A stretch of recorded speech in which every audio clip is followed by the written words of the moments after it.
Hi, this is Markus from 2onelab. Can you present you the complete dental workflow? So let's start with step one.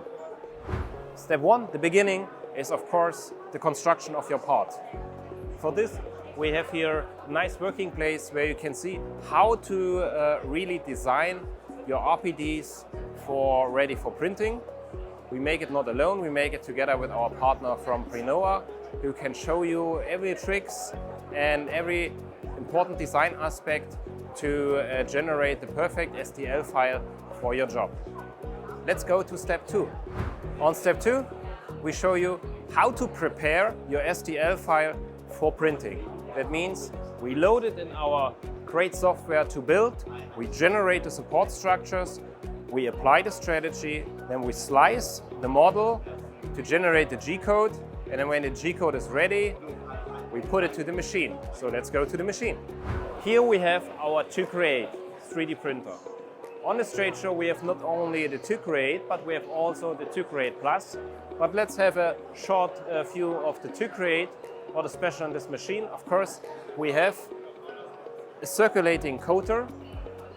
We move the powder in the powder reservoir, and then we have a circulating coater that takes the powder from the powder reservoir, apply a thin layer material on the building platform, then the laser melts these structures, rest goes to an overflow, and then you can generate a nice part. The 2Create has a building platform of 100 mm and 100 high with a laser power of 250 watt. The system is perfect for printing cobalt chrome like this, but also titanium or stainless steel. When the job is finished, of course you cannot cut your parts directly away, you will have some bending. To avoid this, you need some heat treatment. For heat treatment, we have here the min-fogged metal globe. This is a unique furnace. You just place the building platform inside of this furnace. There is a nice cartridge where you put the building platform inside. Then some gas flows into this cartridge to prevent any oxidation on the part. You can work with argon or nitrogen. And then you use this device for stress release. You heat up your part to 1100 degrees, depending on your material, for 1 hour.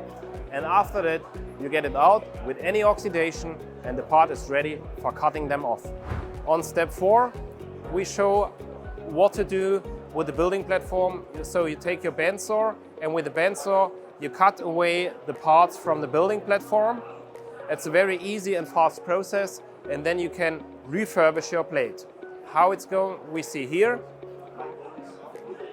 Here's another nice video where we show exactly how a disc sander works. So you take your plate after printing and just place it, like in the video, on the sander to make the polishing, to have a nice surface for reprinting parts on your building platform.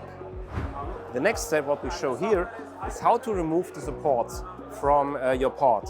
So you simply take a tool, and then you can simply remove the supports from your part.